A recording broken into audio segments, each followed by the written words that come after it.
Chad Hasty Show on News Talk 95.1 FM and 790 AM KFYO. We only thought the big story was going to be the Democrat debates when I came back from vacation. No. I don't think so. Another slow summer down in Austin. And now joining us on the phones, great friend of the program, and a guy who's now been thrust into the middle of the Bonnen, Michael Quinn Sullivan, Dustin Burrows audio. It's our good friend, editor of Quorum Report, Scott Braddock. Scott, good morning. How are you? I'm well, Chad. I would say you picked the exact right time to go on vacation. I did.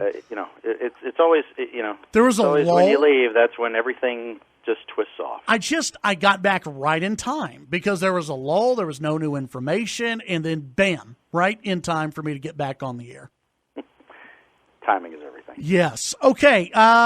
Let's start off with what happened last Thursday, and I think everybody who's been listening, they kind of know. The release by Michael Quinn Sullivan on his website that, hey, I was offered this backroom deal of media credentials if we laid off the legislative session and only went after 10 Republican members of the House. If we did that, then and Representative Burrows is involved in this because he's the one who read off the names. This was denied by Speaker Bonnen yesterday. You had Michael Quinn Sullivan come out with a piece saying, hey, guess what? As Scott, you and I discussed, he probably did. He did record this. Yeah. Bonnen, I guess, tried to call the bluff yesterday by saying, go ahead, release the audio. Michael Quinn Sullivan has made that audio available to some Republican lawmakers, including I just had Representative Stickland on. Mm-hmm. Stickland now says, Scott, that not only was Empower Texans offered media credentials, but that there was also a sweetener in this that your organization, Quorum Report and you yourself would lose your media credentials if Michael Quinn Sullivan would have gone through with this. Given what was said on KFYO this morning, I would like everyone to listen very carefully, as I am as fair as any person could possibly be about all of this. I am not going to comment on that until I hear the tape myself. You want to hear the tape? Well, or the audio? I will note that when Michael Quinn Sullivan said that he had audio yesterday, it's pretty interesting the way he has sort of dribbled this information out there, as I would expect him to do. As I put it on Quorum Report yesterday, he's sort of playing a game of saying, okay, we will let select people come in and listen to this, and then all the rest of us have to hear about it second or third hand. Look, the speaker said, release the tape. Release it in its entirety. I did talk to quite a few people over the last few days who said that they thought it was interesting that the speaker didn't sort of throw down the gauntlet that way previously, even without Sullivan saying there's a tape. The speaker could have said all along, for almost a week now, he could have said, hey, prove your allegations. He could have said that on Thursday last week. Much like I know a lot of conservatives would say, that Justice Kavanaugh was sort of, an attempted railroading with, being accused of things that weren't actually proven up. On the left, there are those who have said that Al Franken was railroaded, by things that weren't really proven up. Why don't those guys, throw down the gauntlet and say, prove what you're saying? Well, Sullivan says, I have the proof, but I'm only going to play it for people who come to my office. In the post that they put up yesterday saying they had audio, they said, if you feel impacted by this, then reach out to us, and we'll let you hear the tape. So that's what I'm going to do. I'm going to reach out and see if they'll let me hear it. Well, according to Representative Stickland, you are impacted, Scott. Yeah, that's why I'm going to ask. That's absolutely why I'm going to ask the question. And I do think that it would be fair for them to release it widely so that everybody could hear it. At this point, it might be, given these descriptions, it might be such compelling audio that you want to play the whole thing on your show. Yeah, I think so. And listen, I am somebody, I'm seeking the truth in this, okay? I obviously, you have been fair the whole way through. And that's what I have attempted to do. By the way, I would point to the fact that earlier this year, it was revealed. And it's so funny. Every time I'm in the middle of one of these stories, it's not me who brings it up, right? Earlier this year, the Lieutenant Governor of Texas informed us at Quorum Report that I was not welcome on the Texas Senate floor because he didn't like some of my coverage. And I didn't make a deal about it. It was in the Austin American-Statesman. Ken Herman, who's a great columnist there, sort of dogged me about it and said, Scott, you've got to talk about this. And I said, look, as a journalist, I'm not the story. It's not appropriate for me to be the story. I'm here to give people an accurate representation of what's going on with their state government, not to talk about myself. So I didn't do that then, and I'm not doing it now. I will say that when I was pressed about it, I did make the comment in the Austin American-Statesman that the Lieutenant Governor, has received, hundreds of thousands of dollars from Empower Texans and gave them media access, credentials to be on the floor during the deliberations of the Texas Senate. Now the accusation is that, my media credential would have been in question as a sweetener, like you say, for this deal with Empower Texans. If that's true, well, there are parallels with the Senate situation. But again, I won't go any further than that until I actually hear the tape. Yeah. Okay. Do you think? Let's again, let's go on the journalist front here. Okay. When it comes to open government, which is something people talk about, and they say they like open government, that they want transparency in government. If that's true, wouldn't that mean releasing the tape, no matter whose feelings are hurt, which Republicans are hit, which Democrats are hit? You got to release the entire audio, right? I think that that's right. I think that if people are making accusations like this, then they should be transparent, and they should let everyone hear it so that everybody can hear for themselves. I mean, on the journalist front, that's what actual journalists would do. Political operatives would handle it the way Empower Texans is doing it, which is to say only select people can hear this. Visiting with Scott Braddock, editor Quorum Report. There's so many ways we could go with this, Scott. A lot of bank shots. Yeah, there really is. It's impossible to tell where this is going to go. You have visited with, and the reason I want to focus on Travis Clardy is because he is not someone who Empower Texans loves. No, not at all. You have talked with him. And I've had the people who have sent me, well, of course you're going to have Stickland on, but he's with Empower Texans.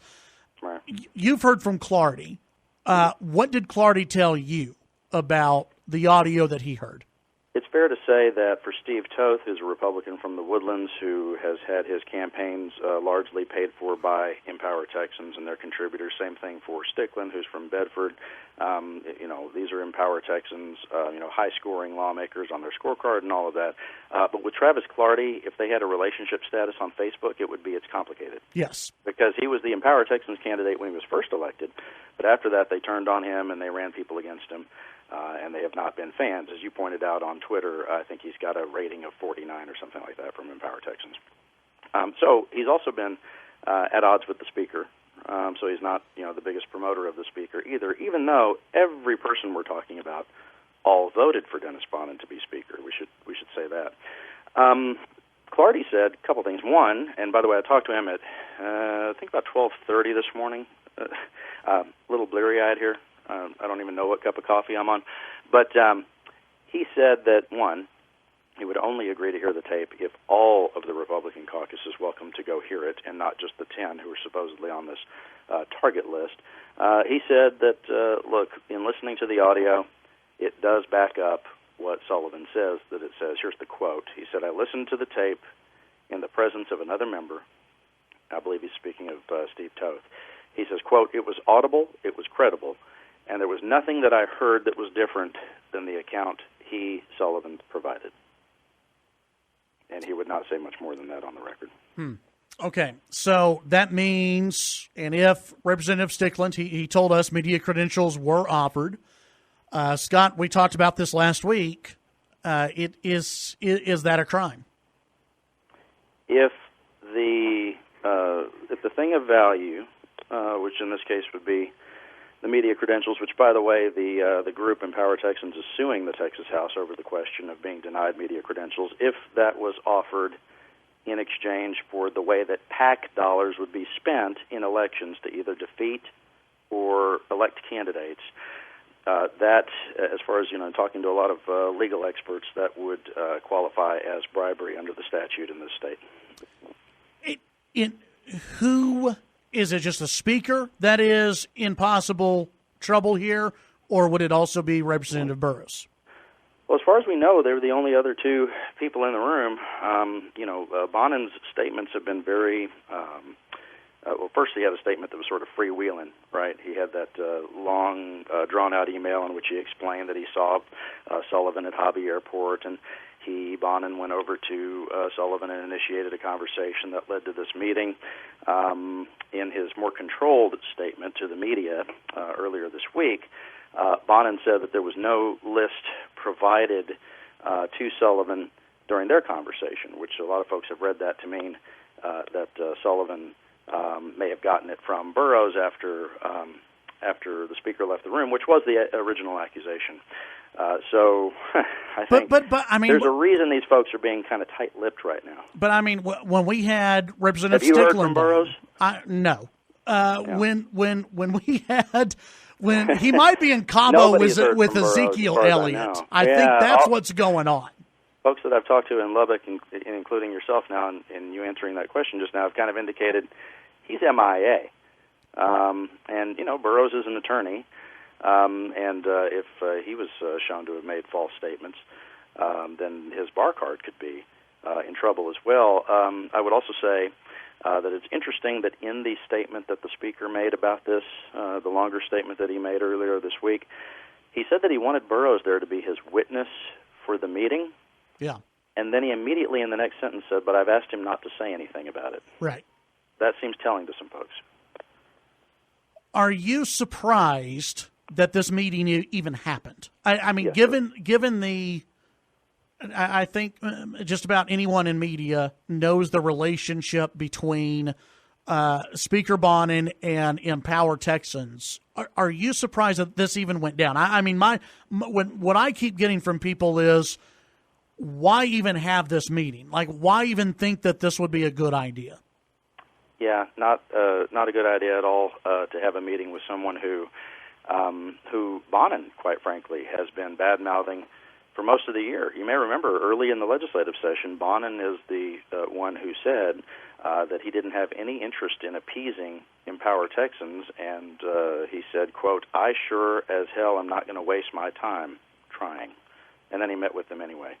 I have heard a lot of chatter about the idea that maybe there are big Republican donors who have gone to the speaker and said maybe what they need to do is extend an olive branch to Empower Texans and other groups that are further to the right and have funded candidates in Republican primaries.